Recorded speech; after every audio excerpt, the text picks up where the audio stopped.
ప్రొద్దుటూరు నియోజకవర్గంలో ప్రజల చేత శాశ్వతంగా రాజకీయ సమాధి కట్టిన మాజీ ఎమ్మెల్యే రాచమల్లు ప్రసాద్ రెడ్డి గారు ఆయన ప్రెస్ మీట్లు ఈ పులివెందుల బై ఎలక్షన్లో నిన్న జెడ్పీటీసీ ఎలక్షన్లు జరిగిన దానికి ముందేమో పోలీసులకు మాకు యుద్ధం అన్నాడు, అంటే వాళ్ళకు వైఎస్ఆర్లకి. నెక్స్ట్ ఏమన్నాడు, బ్యాలెట్ పెడతారా ఈవీఎం పెడతారా అన్నాడు. ప్రెస్ వాళ్ళు ఉండి అక్కడ ఉండేవాళ్ళు బ్యాలెట్ అంటే బ్యాలెట్ మేమే గెలుస్తామన్నాడు. అది అయిపోయినాక మళ్ళీ ఒక ఛానల్తో ఇంటర్వ్యూలో తీసుకుని 3000 ఓట్లతో మేము గెలుస్తున్నాం, అదాడు ఇనపసాయుడు తబ్బెట్లు జగ్గునక్ అని మేము గెలుస్తున్నామని మళ్ళా మాట్లాడినాడు. మళ్ళా నిన్న వచ్చినాడు ఏందో ఒక టెంట్ వేసి గాంధీ మహాత్ముడు అంటే నిజంగా ఆయనకు ప్రేమ ఉన్నట్టు, నిజంగా గాంధీ గారి ఆశయాలకు ఈయన వారసుడైనట్టు, అంబేద్కర్ రాజ్యాంగం రాసే అంబేద్కర్ రాజ్యాంగం అమలు కావడంలే అని చెప్పేసి ఈయన ఏదో బాధపడిపోతా అన్నట్టు ఒక స్టంటు ఒక షో పెట్టాడు. నువ్వు ఏం మాట్లాడుతున్నావు, నువ్వు ఏం జరిగింది, చిన్న లాజిక్ మిస్ అయ్యాడు. మన పొద్దుటూరులో చెల్లని రూపాయి పులివెందులో చెల్లుతుందంట, పులివెందుల్లో చెల్లని రూపాయి విజయవాడలో చెల్లుతుందే. నువ్వు ఏడ చెల్లని నూకవు స్వామి. చిన్న లాజిక్ ప్రజలు గమనించండి. రాచమల్లు ప్రసాద్ రెడ్డి ముఖ్యంగా ఇది గమనించాల. అసెంబ్లీ ఎన్నికలలో 175 సీట్లకు మీకు వచ్చింది 11 సీట్లు. అంటే ఎంత పర్సంటేజ్ వచ్చింది? అదే పర్సంటేజ్ పైన 10,000 ఓట్లు ఉంటే అంతే పర్సంటేజ్ ఆఫ్ ఓట్లు వచ్చినాయి. కారణం ఏంది అని అన్వేషించకుండా ఒకసారి బాగా ఆలోచన చేయాలి రాచమల్లు ప్రసాద్ రెడ్డి గారు. ఇంట్లో కూర్చొని నిమ్మలంగా మంచిగా నైట్ ఏదన్నా మంచిగా తినేసి ఒక్కడివి అట్లా కూర్చొని ఒకసారి ఆలోచన చేసి మాట్లాడేటప్పుడు 175 సీట్లకు 11 వచ్చినాయి, 10,000 ఓట్లలో 600 చిల్లర వచ్చినాయి. పర్సంటేజ్ అంతే కదా తేడా, ఒక 0.5% అటు ఇటు వచ్చినాయి. అవి ప్రజలు మీకు ఇచ్చిన తీర్పే కదా. నిన్న ఒకసాడు ఈవీఎంలు మార్చారంటాడు. అంటే మనం 2019లో పొద్దుటూరులో గెలిచినాము, అప్పుడేమన్నా నువ్వు ఈవీఎంలు హ్యాక్ చేసినావా? ఏం మాట్లాడతావు? ప్రజలు ఎందుకు మీకు ఓటేలని నువ్వు కానీ, మీ జగన్మోహన్ రెడ్డి కానీ, లేకపోతే ఇక్కడ ఉన్నటువంటి ఎంపీ అవినాష్ రెడ్డి గారు కానీ ఎవరైనా మీరు అయ్యా ప్రజలు మనకు ఎందుకు ఓట్లేలే, ఈ పర్సంటేజ్ నేను చెప్పినా చూడు, ఈ పర్సంటేజ్ ఎందుకు పెరగలే, ఈ సంవత్సరము 3 నెలల నుంచి మీరేమైనా చించింటే ప్రజలు అబ్బా వీళ్ళు ప్రతిపక్షంలో పాపం 11 సీట్లే మనం ఇచ్చినా వీళ్ళు మన కోసం ప్రజల కోసం ఇంతగా పాటుపడుతున్నారని ఆలోచన చేసి ఓట్లేస్తారు. పొద్దున్న లేచిన నుంచి మీ నాయకుడు రపా రపా అంటాడు, నువ్వులే ఇట్లా పెడతాడు మీసం మాదికి నిచ్చి ఇంత గుబురు మీసం. రొయ్యకు ఎంత మీసాలు ఉంటే ఏం లాభం రాచమల్లు ప్రసాద్ రెడ్డి గారు? రొయ్య మీసాలకు ఉన్నంత పౌరుషమే నీ పౌరుషము. మాటికి ఇట్లా మీసాలు తిప్పుతావు, కేకలేస్తావు. ఇంకొక మాట మాట్లాడాడు, పోలీసు వాళ్ళనంట గవర్నమెంట్ పోలీసు జాబును తీసేసి పోస్ట్ మ్యాన్ జాబ్ చేయిస్తాడంట. ఏడన్నా చట్టంలో ఉందే? ఎవరన్నా ఆఫీసర్ తప్పు చేస్తే ప్రూవ్ అయితే సస్పెండ్ చేస్తారు. పోలీస్ ఆఫీస్ని తీసుకుపోయి పోస్ట్ మ్యాన్గా వేస్తారా? తలకాయ నీకేమన్నా పని చేస్తుందా లేదా? మనిషి ఉండవు కానీ నీకు బ్రెయిన్ పనిచేయడంలే. నీకు ఎన్నిసార్లు చెప్పినా దానికి జవాబు చెప్పవు. ఏందేందో ఎక్కడెక్కడో రాష్ట్రంలో జరిగినట్టు అన్నీ మాట్లాడతావు. రెండుసేపు మిథున్ రెడ్డి అరెస్ట్ అంటావు, రెండుసేపు పులివెందుల్లో ప్రజాస్వామ్యం చచ్చిపోయింది అంటావు.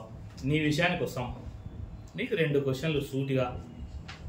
నువ్వు 4.5 సంవత్సరం నేను ఇన్ఛార్జిగా పనిచేసిన 4.5 సంవత్సరం ప్రతిపక్షంలో నా మీద 17 కేసులు పెట్టించినావు.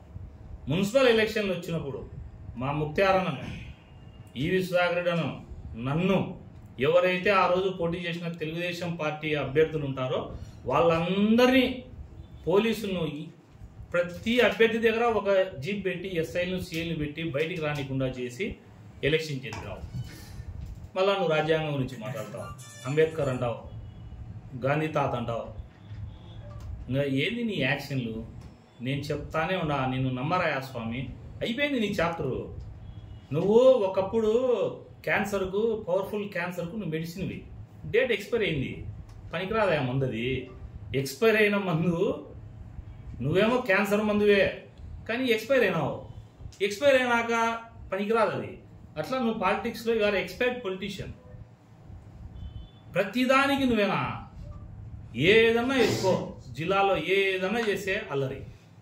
చంద్రబాబు నాయుడు గారు మా లోకేష్ బాబును వీళ్ళే రాజ్యాంగాన్ని ఇది చేసినారు అది చేసినారంటావు. పర్సంటేజ్ ఆఫ్ ఓట్లు చూసుకో, మీకు ఒక 0.5% పెరిగినాయి పులివెందుల్లో. దాని గురించి మాట్లాడు. ఇంకొక విషయానికి వస్తాం. పోలీసు పోస్టింగ్లు వేయించుకోవాలంటే పొద్దుటూరులో ప్రతి సర్కిల్ ఇన్స్పెక్టర్ దగ్గర 10 లక్షల డబ్బు, ఎస్ఐల దగ్గర 5 లక్షల డబ్బు తీసుకున్నాం. ఒక సిఐకి అయితే పోస్టింగ్ వేయిస్తా వండోన్ అని చెప్పి 10 లక్షల రూపాయలు డబ్బులు తీసుకొని చెప్పమంటావా పేర్లు కూడా, ఎవరి ద్వారా డబ్బు తీసుకున్నావో, నీకు ఎవరు డబ్బు తెచ్చి ఇచ్చినారో, మళ్ళా అది ఇష్యూ అవుతుందని చెప్పి 6 నెలల తర్వాత 10 లక్షలు ఎన్నికి ఇచ్చినావు. నన్ను అరెస్ట్ చేసినప్పుడు రాత్రి 2:57 ఇబ్రహీం సర్కిల్ ఇన్స్పెక్టర్కు నువ్వు ఫోన్ చేస్తావు. మళ్ళీ ఏమంటావు, చట్టము తనంతటా తను పని చేసిందని ఏమన్నా అరెస్ట్ అప్పుడు. ఏం పని నీకు 3 గంటల దాకా ఇంట్లో పిడియలు వాయించుకుంటానేవా, లేకుంటే నిద్ర రాక ఏమన్నా లేచి వాకింగ్ చేసుకుంటానేవా? ఎన్నిసార్లు మాట్లాడినావా? కాళ్ళేట తీయమంటావా, బయటికి చూపించమంటావా ప్రెస్కు? తర్వాత మా బీటెక్ రవెన్నని, శ్రీనివాసులెడ్డి అన్నని, నన్ను ఇంకా ఎంతమందో కార్యకర్తల్ని ఎట్లా వేధించినారా? బీటెక్ రవెన్న పులివెందుల నుంచి కడపకు వస్తా అంటే నక్సలైట్లో బందిపోట్లు దొంగలు కిడ్నాప్ చేసినట్టు ఆయన కిడ్నాప్ చేయించి ఆ రోజు రాత్రి 2 గంటలప్పుడు సెంట్రల్ ప్రిజన్కు తీసుకొని వచ్చారు. దాని ముందు రోజే నేను అరెస్ట్ అయ్యి నేను సెంట్రల్ ప్రిజన్లో ఉన్నా. చేతికి ఆయనకు రక్త గాయాలు ఈ రోజుకి నాకు గుర్తుంది. రవెన్నను ఎంత హింసించినారు, మానసికంగా హింసించినారు, ఇంకొకటి హింసించినారు. అప్పుడు చెప్పకూడదా జగన్మోహన్ రెడ్డికి, మనకు అంబేద్కర్ రాజ్యాంగం మనం ఫాలో కావాలి, జగన్మోహన్ రెడ్డి ఇది తప్పు, ఇట్లా చేయకూడదని చెప్పొచ్చు కదా. రవెన్న ఆమెను చేసినారు. మళ్ళీ శ్రీనివాసులెడ్డి అన్న అంగళ్ళ కేసులో అంగళ్ళ దగ్గర గొడవ జరిగితే శ్రీనివాసులెడ్డి అన్న హైదరాబాద్లో ఉంటే ఆ కేసులో శ్రీనివాసులెడ్డి అన్న ముద్దాయిని చేసి లోపల ఆయన చూసినారు. ఎవరెవరు అంగళ్ళ కేసులో సంబంధం లేని వాళ్ళందరికీ పెద్దిరెడ్డి ఫోన్లు చేసి మీ తాలూకాలో మీకు ఎవడన్నా ఒక 10 మంది గట్టిగా తెలుగుదేశానికి పనిచేసే వాళ్ళు ఉంటే తండ్రి ఈ కేసులు ఎక్కిస్తామని చెప్పి దాదాపుగా 300 మంది మీద అక్రమంగా 307 కేసు పెట్టి లోపల ఇచ్చినావు. తండ్రి కొడుకులు ఎంతమందిని ఇచ్చినారు మీ ప్రభుత్వంలో? ఇవన్నీ నీకు కనపరావు. పొద్దుటూరులో నువ్వు చేసిన పోలీసులను అడ్డం పెట్టుకొని దౌర్జన్యకాండ ఇంకా పొద్దుటూరు ప్రజలకు తెలుసు. ఇబ్రహీంను నీ తొత్తుగా పెట్టుకొని ఎన్ని పంచాయతీలు చేయించినావు, ఎంతమందిని బెదిరించినావు, ఎంతమంది దగ్గర డబ్బులు వసూలు చేసినావు. నీ ఇష్టం వచ్చినట్టు మా మీద తప్పుడు కేసులు పెట్టి మా మీద పోలీసులను వదిలిపెట్టి ఈరోజు నేను చూస్తా అంటే అసలు ఆ రాచమల్లు ప్రసాద్ రెడ్డి అన్న ఇప్పుడు మాట్లాడేది, లేకపోతే ఇంకొకరు అనేంత ఆశ్చర్యంగా ఉంది. పొద్దుటూరు ప్రజలు ఆశ్చర్యపోతున్నారు. నిజంగా ఈయన రాచమల్లు ప్రసాద్ రెడ్డినా గతంలో చేసినవి అన్నీ చేసి మళ్ళీ ఈ రోజులే సత్యహరిశ్చంద్రుడు వారసుని మాదిరి. అది ఒకటి ఈ మధ్యన డైలాగ్ చెప్పబట్టినాడు, ప్రజాస్వామ్యము కూని అయింది, ప్రజాస్వామ్యం కూని అయిందని. ప్రజాస్వామ్యాన్ని కూని చేసింది నువ్వు మాట్లాడుతా అంటే ప్రజాస్వామ్యం గురించి ప్రజలు బంకు దగ్గర పోయి టీ బంకుల దగ్గర చూడిపో నవ్వుకుంటారని ప్రెస్ మీట్లు చూసి, ఏమి దానికి ఏమో తలకాయ చెడిపోయింది అని. అరే ప్రొద్దుటూరు నియోజకవర్గానికి ఏం కావాలా, ప్రొద్దుటూరు నియోజకవర్గానికి ఏం చేయాలా ఇవి ఆలోచన చేయకుండా మాటికి ఏందో నాకు అర్థం కాదు. మొన్న ఏమన్నా ఇట్లా మీసాలు తిప్పుతున్నావు, ఏమొస్తుంది ఈ మీసాలు తిప్పితే? తొడలు కొడితే మీసాలు తిప్పితే వస్తుందా? ప్రజల మనస్సు గెలిచమంటే గెలిచవు. పోనీ నీకు ధైర్యం లేదు, ఇంకా నీకంటే వయసులో చిన్నోని నేను కొన్ని మాటలు అనకూడదు. నేను రాయా శివాలయం కాడికి చర్చిస్తాము, నువ్వు పెట్టిన ఎఫ్ఐఆర్లు తీసుకొస్తా, నీ అన్ని అవినీతిలో నువ్వు చేసిన దౌర్జన్యాలన్నీ నిరూపిస్తామంటే ఏం నోరెత్తాడు, గప్చుప్గా గమ్ము కూర్చొని వేరే దాని గురించి మాట్లాడతాడు. ఏం నోరు లేదా నీకు? నేను అడిగే దానికి జవాబు చెప్పలేవా నువ్వు? అంటే నీకు మాటలు ఏమన్నా రావా? పోలీసులను నువ్వు ఎట్లా వాడుకునే దాని మీద వస్తావా? ఫైనల్గా రాచమల్లు ప్రసాద్ గారికి ఒకటి చెప్తానా, నీ హయాంలో పనిచేసిన సర్కిల్ ఇన్స్పెక్టర్లందరినీ పిలుచుకొని శివాలయం కాడికి వస్తా. నువ్వు శివాలయం దగ్గరికి రా, నేను చూపిస్తా ఎవిడెన్స్తో సహా. నువ్వు ఏ పోలీస్ ఆఫీసర్ను ఉపయోగించి ఏ నీచ్ కమీని కుత్తే కాని పనులు చేసినావో అన్నీ నేను నిరూపిస్తా. నీకు మళ్ళా చెప్తానా, ఖబర్దార్, ఒళ్ళు దగ్గర పెట్టుకొని మాట్లాడు. నువ్వు చంద్రబాబు నాయుడు గారి గురించి కానీ లోకేష్ బాబు గారి గురించి కానీ నోరు ఎత్తినావనుకో నీకు తీవ్రమైన పరిణామాలు ఉంటాయి.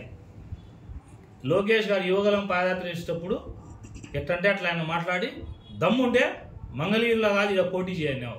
ఏమైంది? ప్రజలు నీకు ఏం చేసినారు? ముడుచుకొని మట్టేసి మూట కట్టి ఇంట్లో పెట్టినారు. నువ్వు ఎక్స్పైర్డ్ మెడిసిన్వి. ప్రొద్దుటూరు నియోజకవర్గ రాజకీయాల్లో you are and expired medicine. నువ్వు వేసినా కూడా మనిషికి పని చెయ్యదు. మెడిసిన్ వేసినా కూడా మనిషికి పని ఎట్లా చేయదో ఎక్స్పైర్ అయింది. ఇంకా ఎక్స్పైర్ చేస్తే కనుక సైడ్ ఎఫెక్ట్స్ వస్తాయి, ర్యాషెస్ ఇంకోటో అట్లాంటివి. నువ్వు పొద్దుటూరుకు నువ్వు రాజకీయాల్లో సమాధి కాబడినావు. నాలిక ఒళ్ళు దగ్గర పెట్టుకొని మాట్లాడితే బాగుంటుంది. నువ్వు ఇట్లనే కన్నా మీసాలు తిప్పుతా కేకలేస్తా అల్లర్లు చేస్తా అంటే నువ్వు శివాలయం కాడికి రా. నీకు మళ్ళా ఎత్తనా ధైర్యం ఉందా, నీకు దమ్ము ఉందా, రాజకీయాల్లో నీకు క్యారెక్టర్ ఉందా, క్రెడిబిలిటీ ఉందా, లేకపోతే ప్రజాసేవ చేయాలనే ఉద్దేశం ఉందా, ఏమి ఉన్నా ఛాలెంజ్ చేస్తున్నా రా, చర్చకు నేను సిద్ధం.